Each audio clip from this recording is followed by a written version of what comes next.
Go. And welcome to the STL Sports Page Zoom call. We've got a couple of these with Cardinal fans here the last few weeks as we go through the baseball quarantine, the baseball shutdown. But tonight we thought we'd get a group of Cardinal experts and the media together and kind of get them kick around some of the ideas and some of the things that are going on within the baseball community and be able to share all of their opinions. So let's go around around our little round table here first, introduce everybody, and then we'll get some opening comments from everybody. With us is Frank Cusumano. Frank, you want to wave and say hi? Frank's the sports director at KSDK Channel 5. Also, of course, does a daily radio program on KFNS Radio, the Press Box. So his reports from outside the ballpark. Haven't gotten in the ballpark to do a report, but he did it from outside the ballpark the last couple of days. Mike Reeves. Mike Reeves is with us. He's our engineer, does all the audio production and all the interviews from the ballpark when we do baseball games, hockey games as well. We put them up on the website. Also works for MLB Network Radio. Stan McNeal is with us. He is the one of the senior writers of the Cardinals magazine. Also works in their publications department, so he's got all the inside scoop from the ballpark. And Bob Ramsey, a good longtime friend who does a radio show here in St. Louis on a daily basis. Also, of course, you know him better probably as the voice of the basketball Billikens. We might get into a little conversation later on about what all this stuff is doing to some of the other sports in addition to baseball. Guys, thanks for everybody for joining us. You bet. Good to be here. Always a pleasure, Rob. Frank, let's start with you. You've been down the ball. What's your sense? What's your pulse of what's happening as the negotiations kind of get underway between the owners and the Players Association? Everybody knows what the issues are. What's your gut feeling telling you? Well, not trying to take a stand on who's right and who's wrong, but I'll say this: if there's not baseball played, I think overwhelmingly the public will be upset with the players. I think they're going to lose a terrible public relations battle if there's not baseball. Now, you can look at the economics and say, wait a minute, the owners aren't doing that much either. I just think in this time where there's over 30 million people out of work and 20% of the country out of work, if these guys are offered a lot of money, the perception will be, and they don't play, they are going to be scorned upon and they're going to lose this battle. But I think there's going to be baseball. Bottom line, I think there's going to be baseball in July. Mark Reeves, what do you think? I know you've been you've been on our calls in the past with the fans, and you were kind of the opinion that we might not play baseball. Have you changed your opinion on that issue? I really haven't to this point, and the reason is this. I think what the owners did, and Frank alluded to it very well, they've set it up very well for them to come out of it looking pretty good because they made the first move. They put the offer out there. They sent it to the players, and now if the players, for whatever reason, decide, nope, it's not good, they are going to look bad.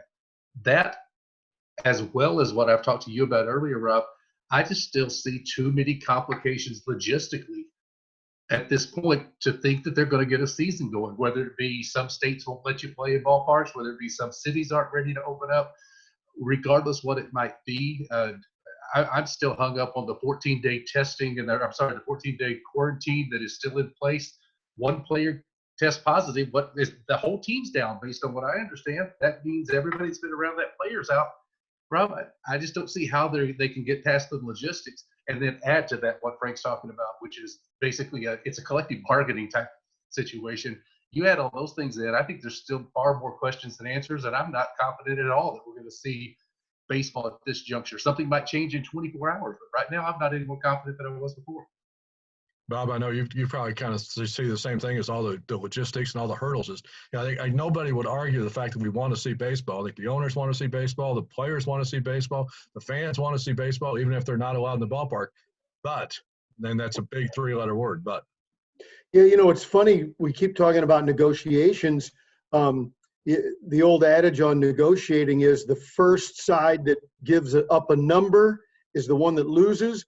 But I agree with you guys. It seems like the owners sort of put themselves in a position to seem like, boy, no one would ever want to say good guys with owners, but they kind of set it up. Hey, we're willing to split with you, even Steven. And for the average guy, the average fan, the every working person, hey, everybody loses. You're willing to split the take. Sounds good. There are so many details and layers to a massive collective bargaining agreement. That's probably not reasonable to have that take on just saying, well, 50-50. That's probably not reasonable. But I think the players, if they don't make something happen with the owners, I agree with you guys. I think they'll have a black eye. I really do. Stan, you're on the inside. You work for the Cardinals. I mean, the 50-50 split sounds great, but I've never seen anybody yet that kind of could tell me what the difference would be between a player getting, basically half his salary if they play 82 games and what they would make on a 50-50 revenue split, and how that would work as far as like somebody like a Paul Goldschmidt who makes a lot more money than, say, a rookie player. I mean, I haven't gotten any kind of thing that I've seen or read about how they would figure that out. Yeah, what's I don't quite get is I've thought that the salary had been more or less negotiated. The pay had been more or less negotiated early on when they said it would be prorated salaries based on the length of the season. Mm-hmm. And then when the owners came out and proposed the 50-50, it was like, well, what is that different? Is that somehow tied into that? So I really don't know what's going on there. But the way I look at it, they're talking about playing in July 4th, sometime right. First half of July. Okay, so that's still basically almost 2 months from now. And when you think about it, this has all been going on for about 2 months now. And look at all that's happened and changed in the 2 months behind us. You think, there could be just as much change in the 2 months going ahead. I think it's great that they're trying to come up with plans and come up with, proposals to get games going. But, I'm not sure anyone is confident that there'll be games. I just think that they have to do this because that's, if it works out, great. But if something comes up like Mike alluded to, I think then all bets are off and we're back even before square one. Rob, let's not bury the lead here. Stan wins the contest for best background. Look at all that rich mahogany behind him. You really can't hide wealth. He looks like he's Blake Carrington on Dynasty. Man, I didn't realize that magazine editors and publishers made this kind of money, but gosh, what a good looking place. I'm glad it looks good on Zoom, Frank. You need to be here. I'm in the basement of it's half finished and it's a 50-year-old basement, but I'm glad you like it. I was trying to win with the refrigerator and the cereal boxes. I guess I don't win. That's okay. See, I like Rob. Rob's got, Rob says he's not a Zoom expert. It looks like he's got his own background there. I have a very talented free engineer producer that does all that for me. Yeah, so you don't see my real background. All you see is a green screen. So. I don't know what your wife is charging, but Monique has been free all week shooting our Channel 5 shots, and she's got this kind of IBEW kind of snobby attitude going. The other day, she was yelling at me because I screwed up a couple of times. And I said, the object of a photographer is to make the talent feel at ease. And she said, "You're the bleeping talent. Give me a break." Oh, that's good. Yeah, you can't get good help these days. It's right. a lot of people are out of work, so we can't be picky. So, but Frank, I think too, you started this conversation by talking about the players would be painted as the bad guys here. Don't you think they could spin it though and take some of the some of the heat off of themselves if they said, we'd love to play, the money's not that big a deal, we can work that out, but we just don't feel safe to go play. Well, that's a good plan B. But normally, if something gets done, it's all about the money. And I think that the health risk thing, I don't know. I guess you could sell that. It's certainly legitimate. But if this isn't done, it's going to be about the money. That's the bottom line. Let me interject one of the things. And there's so many details we have to talk about in a deal like this with expanded rosters, assuming it's 30. You're talking, so you got 900 players. Out of 900, could you see a handful, maybe more than a handful, say, hey, you're my union brothers, you're going to sign this deal and move on, but I've got, my wife, let's say, has a compromised immune system, or my parents live with me, or what have you. You could see 20, 30, 40 guys say, it's too dangerous, I can't play. And then let's say that there's no penalty for that. What does that do for accrued service time? There's the collective bargaining agreement is so detailed and has so many details that you just wonder how many of these things were going to crop up over the course of time. And that doesn't even get into ballparks and where you're going to play and who can come in and all that stuff. I mean, this is as detailed and overwhelming a project as I can think of. But guys, do any of you find it a little bit odd that this whole thing, we may end up possibly without a season, and it may not be, coronavirus, COVID-19, it's what instigated everything, but we may end up without a season because of a labor dispute. It really could kind of come down to that, and that wouldn't have been something that was on my mind a month ago. You're right. And Stan, don't you think too, part of the issue, and I know the players are talking about just being their own group, the players union, but there's so many other people that will be affected by this decision. I mean, that aren't 25 to 30-year-old healthy young men. You know, you have managers who are older. You have coaches who are older. Yes. You have umpires who are older. You have the people who work at the ballpark, you know, the TV production crews, the, you know, people who clean the stadium. I mean, there's so many other people, not even counting, you know, the media group that are going to be, you know, have to be there, have to be tested, have to be cleared, you know, every day. There's just a lot more to it than just the players. Yeah, and I think Bob's right. I think there's no doubt that there would be some players who just say, no, it's just not worth it. And when you think about it, those players are probably going to be the ones that are the bigger names, the bigger money players, you know, so that would take a little bit away from the game. But yeah, I just think there's a lot, there's still so much to be, you know, sorted out with this that it's hard to say. I mean, you really want to say that we're going to see baseball on July 4th or July 11th or whatever, but right now for me, it's still too early to go down that road. The amazing thing is how baseball is going to respond when there are some positive tests, which there will be. I mean, let's face it, the reason the sports world shut down was because Rudy Gobert tested positive. One person shut down everything in the sports world.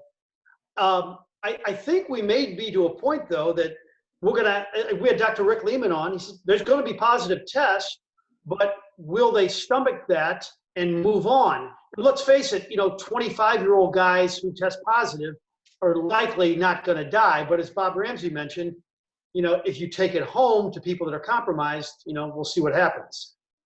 And Frank, don't you also think there's an issue with, you know, when testing is not readily available for everybody in the you know, country?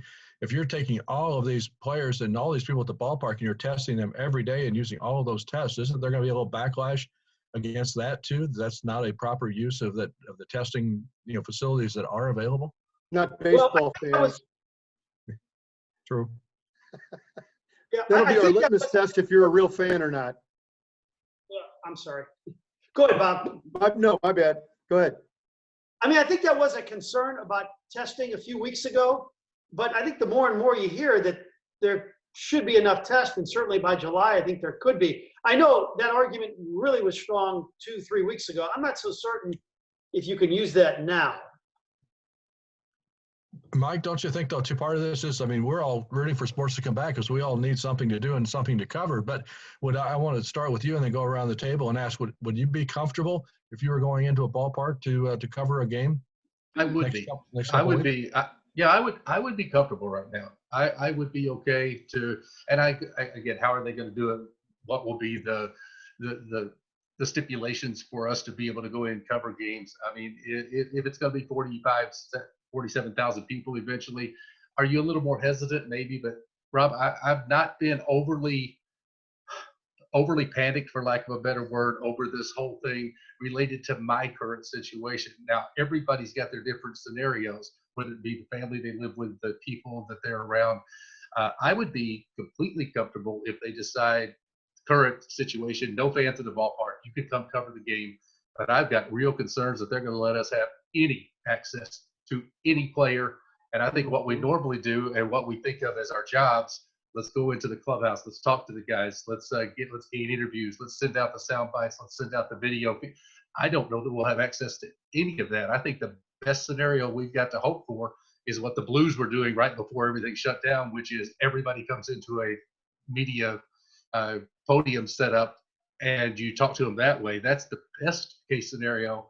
But I'm concerned. I just saw NASCAR is going to run races, and their post-race press conferences are going to be via Zoom. They're not going to have the race. The drivers aren't going to be available to the media in a normal setup. I'm concerned about all those things. But would I feel comfortable? 100%. I have no qualms at all about going to country games. Rob, what about you? Would you be comfortable going to the ballpark? I'm Bob, sorry, would you me? be, yeah, Yeah. would you be comfortable? Of this group these days, I'm probably at the ballpark less than any of you. I think it goes to my personal, I think everybody's personal responsibility. And I've kind of, as a rule of thumb, and there are some exceptions, but my rule of thumb is if it's a situation that requires a mask, I don't need to be there. A little bit older than you guys. About 10 days ago, I had a health scare and I was really scared. Turned out everything was fine. I was clean. They booted me out. It was all good, but it was pretty scary. And I'm not willing to put myself and my family in that situation. So, but I would not suggest that my personal rules should be yours. I'm just saying, if we're in a situation that requires a mask, I think I should stay away.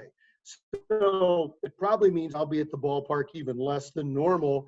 You know, my time now is spent trying to get Little League sports going, Little League baseball going. And so that's a whole nother topic. But no, I probably won't go to the yard for a while.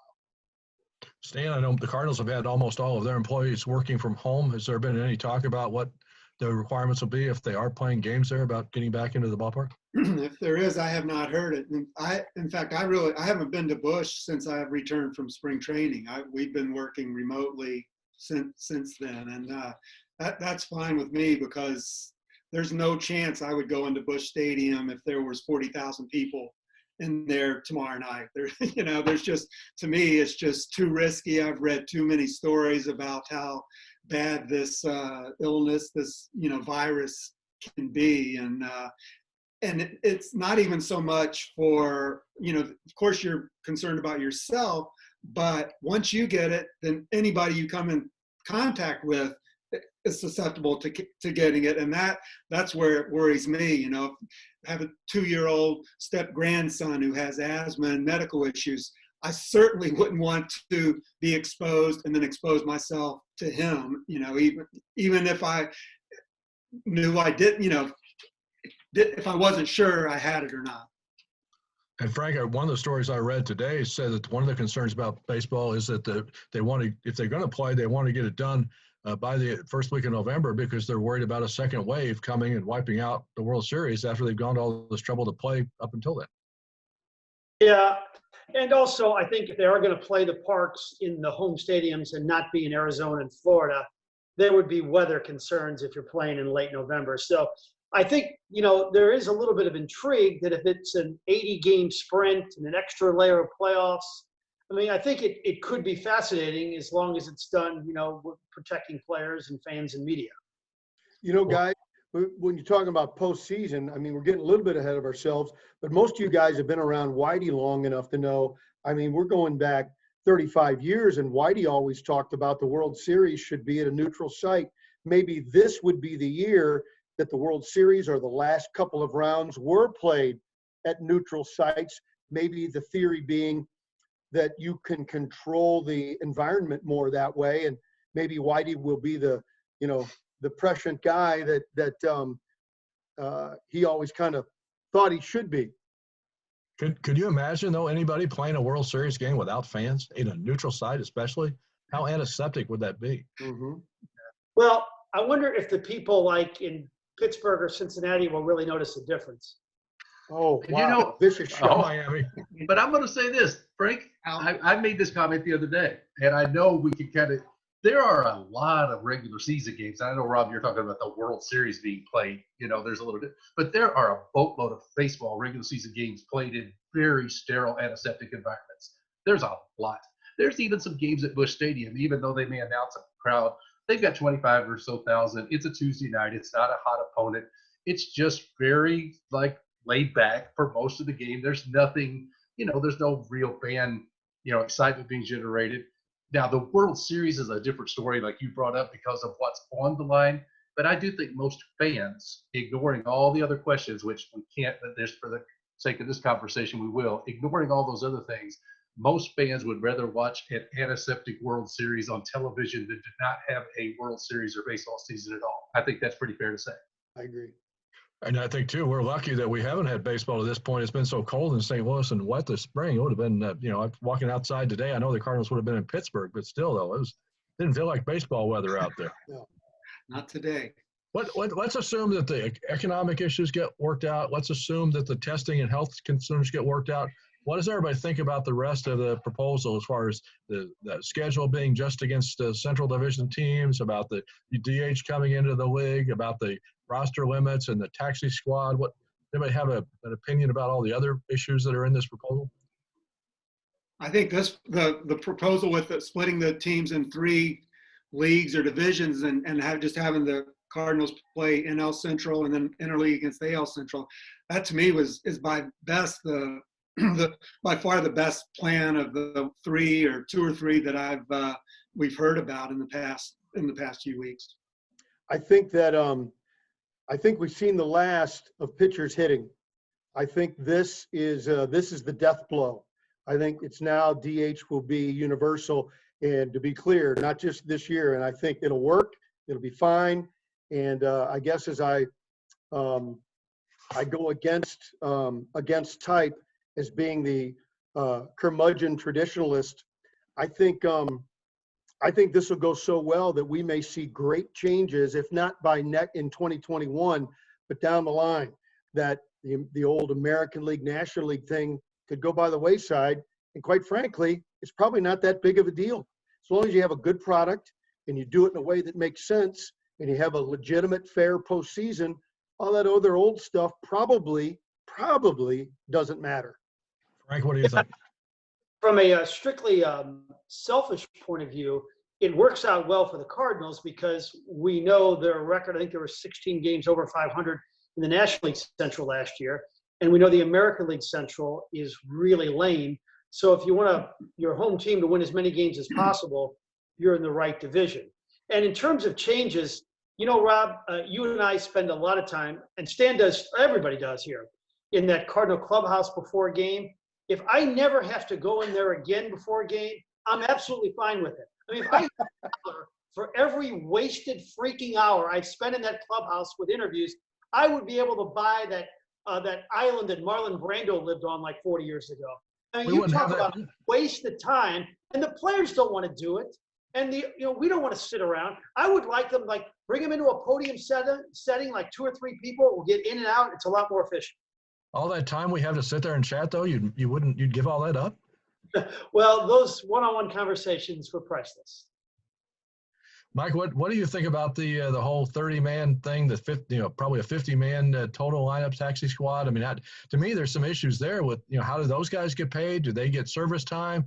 Do they travel with the ball club too? Are they working out down in Florida in case they get a phone call that somebody got hurt? I mean, that sounds like a good idea in theory, but I talked to Rob Comiskey today for a story that's we're going to post tomorrow, but he's one of those guys that kind of in limbo land because he was probably going to go to AAA and pitch in Memphis, but now there's not going to be it doesn't look like a minor league season. So if he doesn't make that kind of taxi squad thing, he's out of luck at a really important time in his career. There's a lot of Rob, all those things you just brought up are valid. And those are things as they say, that's above my pay grade to try to figure all that out. Just from a strategy perspective of the game, I like seeing the possibility of a few extra players on a roster. Here's one of the reasons is that I am tired of this situation where, okay, starting pitchers now, if they go 5 innings, they're applauded, they're patted on the back, what a job, you went 5. And then everybody still moans and complains about overusing the bullpen. You can't have it both ways. You can't have your starter go 5 and then complain because you're overusing the bullpen. If you're going to have a few extra guys on the roster, particularly if they can be available out of the pen, then you're not blowing up as many guys. You're not having guys pitch 80 times a year. I would be okay with that. But then what you brought up, Rob, I think is more important than whether it would work strategically. That's just how do you handle all those other questions with service time and contracts and salaries. That could be that I wouldn't even attempt to try to get into that aspect of it. But just from a pure baseball perspective, I would be fine with it. I'm great with the DH coming into the National League. I don't know why we played under 2 different sets of rules for as long as they have. I told somebody the other day it would be like the NBA. You've got the Eastern Conference playing with a 3-point line, and the Western Conference doesn't have one. It just seemed no reason. I mean, even if you want to say, all right, everybody goes without the DH, okay, fine. But the DH is the way it's going, and I think, Bob, you're right. this will be long term. If it does happen this year, it's going to be permanent. Frank, you're on the radio every day, hearing from fans and everything. What's your sense of the public reaction to everything going on? We don't really take calls. We get texts and stuff for people. Yeah, we get a lot of text. I do think, like I said initially, that more people will side with the owners since they got it out there first and said, okay, here's the deal. Do you guys want to play or not? That's kind of the vibe I'm getting. But, there's going to be people, for the players in this too. Right. Stan, what do you think about the minor league part of this? If there is no minor league season, I mean, you're talking about guys like Nolan Gorman, Matthew Liberatore missing a whole year of player development because I can't see them being on that taxi squad. They're just not quite that part of being ready yet. And they have, service time issues that they don't want to start the clock, all that kind of stuff. There's a lot of guys who will be affected by it.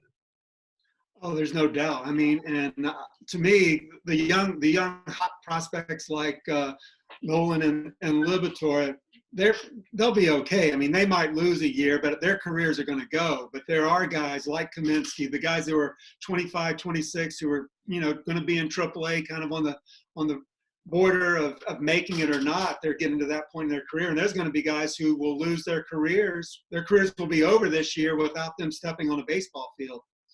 All right, Frank, I know your time is limited. Do you have any parting shots here? What you think is what's your prediction about what's going to happen before you have to sign off here? I think there's going to be baseball 4th of July. It's going to be strange, but as Matt Carpenter told me last week, a week ago today on a Zoom call, if the alternative is no baseball or baseball on television, fans, players, everybody will take baseball on television, and I think that's what we're going to see July 4th. All right. Well, Frank, thanks for joining us. I know you've got to go. We're going to get some parting shots for some of the other guys here. Mike, Frank. Thank you, Frank. Mike, one of the theories I heard about what's going to happen as far as like going forward, especially with no fans in the stands, social distancing of things, is that you're going to actually have players not sitting in the dugout, but sitting in the stands behind the dugout, so they can be spread out farther apart from everybody. But how does that? I mean, that helps the dugout, but how does it help? A collision at the plate? How does it affect a guy trying to steal second base? How does it affect a pickoff throw at first base? You can't be 6 feet away from everybody on the baseball field. And that's part of the problem and all the questions that are trying to be answered. You can't play competitive sports and not be in contact with the players, either teammates at times or, of course, the team you're competing against. There's going to be times that you're not going to be able to stay a socially acceptable distance away from another player. And baseball would be the easiest of them to do it in, and you can't even do it in baseball. You certainly can't do it in basketball. Hockey, no chance, and of course football, no chance. So we go back to all those questions that are out there that have to be answered, and it's why at this juncture I still have to disagree with Frank a little bit in having optimism that there's going to be baseball in July. Just the number of questions that have to be answered, and if any of them are answered in a negative way, that could be enough to kill the whole plan.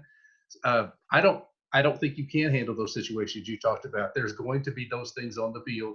You can't avoid them. So you're either going to have to accept that inherent risk that I'm going to be sliding into a base and a guy's going to fall on top of me. I'm going to have a home plate situation. The umpire is going to be up against the catcher. The catcher is going to be close to the batter.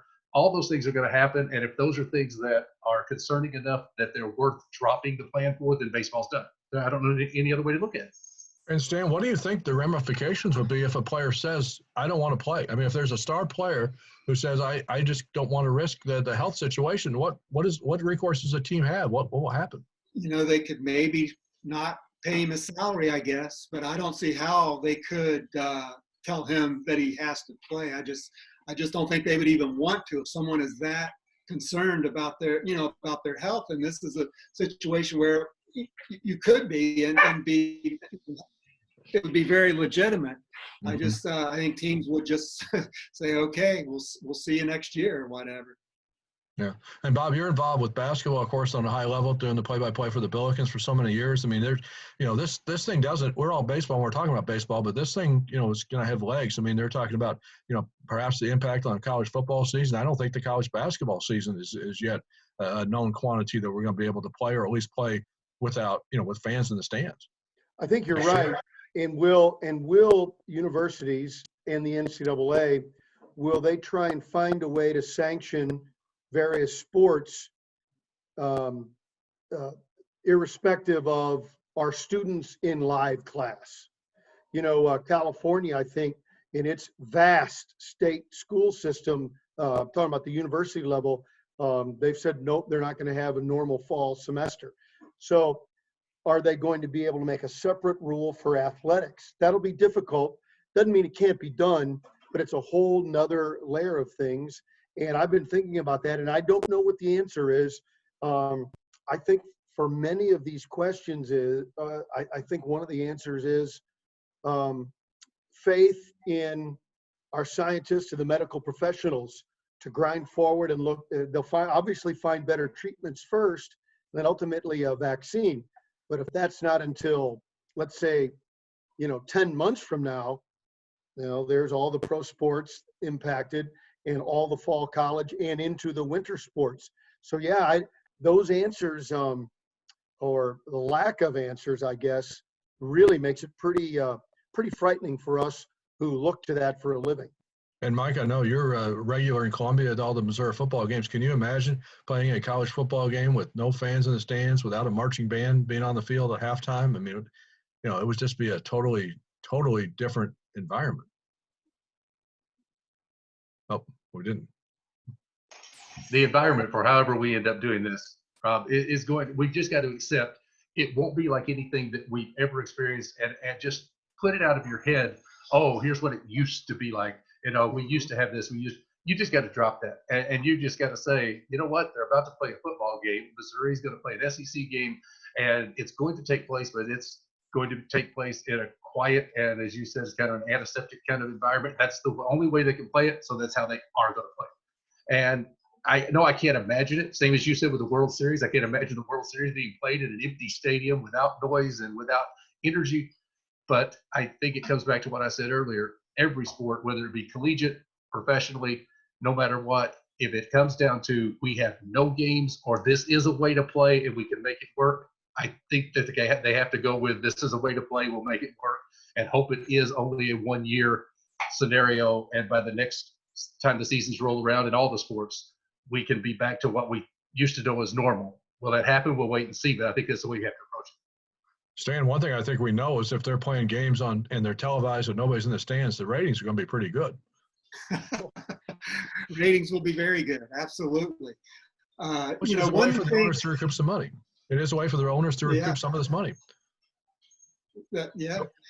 But another point to illustrate just how up in the air all this is to me is, didn't California just extend the stay-at-home orders at least through the middle of August? In the Southern California, I think the Los Angeles area did. Yeah. So what does that mean for the Dodgers and Angels? If there is baseball, you're not going to have home games in July then, are you, at Dodger Stadium or Angel Stadium? Yeah, and how fair is that, Bob? To have some teams that say they can play at home, but the Yankees and the Mets, you have to play somewhere else. The Dodgers and Angels, you have to play somewhere else, whether it's a neutral side or I guess if there's no fans, they're not really a home court advantage kind of thing. But still, though, it'd be different to have some teams at home and some teams not have that opportunity. I think Mike's right. I think Mike is absolutely right. You can't make any comparisons and claim, well, this is too different or this is unfair or they got an advantage. If you want to do everything you can to play, you almost have to accept whatever happens. I think Mike's exactly right. And I think that would be the case. It's not the players' fault that, Southern California shut down, but it's not the Diamondbacks or the Rockies' fault either. So figure out where you're going to play and let's go play. And I think Mike's right. We have to accept whatever is presented in front of us. You think that's fair though, guys, for baseball to be able to do that, to say, okay, you can play at home and you can't? I mean, is that, when you're a part of a union and everybody's in an equal situation, I mean, isn't that, saying, one team can stay at home and be in their own homes, at least if they're playing at their own ballpark, and some teams can't? I think the way you get away from that one, though, Rob, is it won't be baseball saying it. It will be the individual states making that determination. Right. Mm-hmm. So baseball's not telling them they can't. Their states are mandating, nope, we can't do this right now. And so I think that kind of takes Major League Baseball out of the equation as far as, well, we are telling our players they can't play in this. I think that takes it away. And then it comes down to what we've talked about I mean, we keep adding more questions to the questions that are already there. And that's what's going to happen in negotiations and trying to discuss how to get this going. Because it's going to, as they sit down at these tables or whatever the Zoom conferences, they're going to do what we're doing now, which is, oh, we haven't thought about this, and we didn't think about that. And now we got to add this to the equation, and now that to the equation. And that's why my pessimism reigns where it does. I don't know where you ever come up with the perfect answers to all these questions that are going to keep coming up. And add in Toronto, where they still got a rule that everybody coming into Canada has to be quarantined for 14 days before they can do anything. Yeah. So that means Toronto's not playing at home. That doesn't affect the Cardinals, but Stan too, don't you see as you look through some of these issues though too, that it's just, they have basically, if their plan is to start around the 1st of July, July 4th, somewhere in that window, and they say they need two to 2.5 weeks of training camp, whether that's at the home stadium or in Florida, you're talking about having guys on the field somewhere around June the 10th, June the 12th, something like that. And you got to have a week or so to get there from their homes or whatever. So you're talking basically about having to have some kind of a decision reached, an agreement here by around the 1st of June. And that's not a lot of time with all the issues that we've talked about. And there's a lot, as we've talked about, there are a ton of things we haven't talked issues. about. The way I kind of look at it is, I'm very hopeful that there will be baseball, but I can't say I'm optimistic that there will be baseball. Hopefully there's a difference there, but because we really, I hope as much as anyone that there is baseball, but as we've done a good job of kind of sorting out, there's a lot of issues to be resolved before there is. Mike, how are you getting by without baseball these days? Well, initially had some interesting things going on with one of the networks that I do a lot of stringer work for, and that I was doing a daily, basically, report on different aspects of sports in general, not just baseball. That's sort of drying up, and I think that's what's happening to a lot of us that are in the sports business now. It's like, okay, we've got to come up with plans, something to talk about, something to cover, something to do. And we did pretty well with that initially because you could just relate it all to the coronavirus and make some kind of connections. And now I think everybody's, we're running out of stories and things to do and to talk about. And I guess it's a good thing that the owners are they put this proposal out there. It gives us something else to focus on and talk about and debate. But I've made do, but it's certainly not the lifestyle I prefer. I like going to the ballpark on those homestands 7 straight days and covering the team, and I like the everyday feel of the baseball season, and not having that has created a void. There's no other way to put it. It's been a void, and not one I've enjoyed. Stan, I know you're still working too. You're putting out magazines. You got the new copy of the Cardinal magazine there. You got it. You can show it off there. Yeah. Here we go. We did. We got out issue 1. Usually you could find this in your local grocery stores, but the only way to get this issue will be to go online to cardinals.com/publications and buy it that way in it. And let me just give it a good plug. This is a good issue. Besides the cover story, a Q&A with Wayno and Jack Flaherty. We did a feature on the 2 hot prospects, Nolan Gorman and Matthew Libator, and then a really fun story with new Hall of Famer Ted Simmons. I sat down with him for a couple of hours, and we went through a bunch of photos through his career, and what a fascinating career and what a fascinating guy. How about him having to wait, 24 years to get in the Hall of Fame? Now he's got to wait another year for the ceremony. That's almost not surprising, you know what I mean? And the other part of that was he's going in the same year as Derek Jeter. So in a way, there would be a ton of people there, but in another way, Ted would be kind of overshadowed in that moment by Jeter. Right. Yeah. So, and Bob, I know too. I don't know about you, but I'm not really a fan of watching old games that I know about the outcome of the game, and I'm not a big fan of lists of top 10 this, top 10 that. But it seems like that's what a lot of people are filling up the time with, and that's part of the reason why we miss real games. This is the most fun baseball conversation I've had since everything shut down when you guys were at spring training. A quick thing, Cardinal Magazine is off the charts great. Stan, you do a wonderful job. I always have to pace myself so I don't read the whole thing the day it comes in the mail. I'm telling you, if you're a Cardinal fan and you don't get the magazine, you're missing out. There's a void you don't even know about. Stan, you guys, everybody there, the photographers, the writers, the editors, you really, really do a great job. I love it every month. I really appreciate that, Bob. We work hard. That's for sure. Yeah, and it shows. You know, the other thing for me, one of the things I do that it doesn't fill the void of games, guys, is I take a lot of deep dives into baseball reference, and I've been reading. It's just the stuff you can find, and then that leads you to another thing. And I look up, an hour and a half has gone by, and I go, I'm losing my mind. I'm absolutely losing my mind. But the one thing, though, that has helped is I'm building a youth baseball facility at the Lake of the Ozarks. And so I'm really trying to keep a close eye on what's happening locally. You know, they started playing youth baseball this past weekend, a lot of different rules, and we're watching that very closely. We're under construction. You know, we have a big event planned for Labor Day weekend. And so, you know, a little bit slower timetable than MLB, but a lot of the same questions will be there for us. Can we open?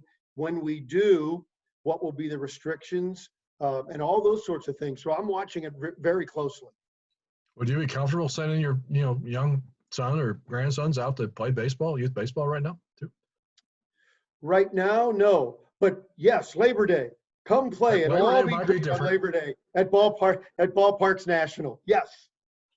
And that's the other part of that, Mike. We talk about no fans. How and Stan, you can weigh in on this too. How's that going to impact the no crowd at Ballpark Village? I mean, or no, I mean that you think about the business ramifications of just playing in front of an empty stadium, but think of all the businesses around the ballpark that thrive on those customers coming in on a nightly basis. Well, one thing I thought about too, I've wondered if they do get this thing going and they play at their home ballparks. The Cardinals have a game at Busch Stadium. No fans are allowed in the ballpark.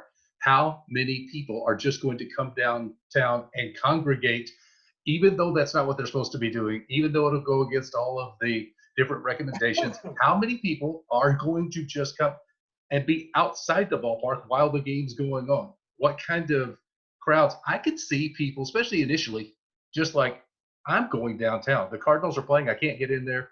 But people, you can see into the field from Ballpark Village. There are some, I could see that being very interesting. But yes, there's businesses. I can't imagine the hit that some of these places are taking that are so, they're so dependent on sports and the people that come in for the sports. And Ballpark Village comes to mind instantly. But with the Blues games, everybody that makes a big, it's an event. You come down, late afternoon, you have dinner, and then you stay afterwards if it's a weekend game, and you hit the local establishments. And I can't even fathom the financial hit that those places have taken. I wouldn't want to look at the books. It'd be too depressing. Right. Stan, let's kind of go around the table here and get a final comment and a kind of a prediction about what's going to happen. If I crystal ball out there, we sit here on May the 13th and we're talking about playing baseball and practicing in June and playing games in July. What's your guess? I'm hopeful. I'm not.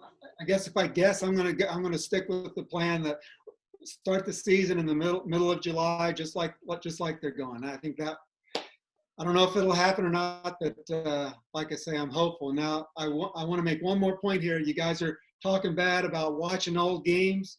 Now you need to go on YouTube and watch some really old games. I went on YouTube and went down a couple of rabbit holes and watched Game 7 of the 1952 World Series, where you had Mickey Mantle and Duke Snider playing center field, Jackie Robinson at second base, and Billy Robinson at second base for the Yankees, and Casey Stengel. Those games are fun to watch. I caught another one, the first game of the 1969 World Series between the Mets and the Orioles, that actually had the commercials that they showed at the time. It was just like a complete replay of what they showed.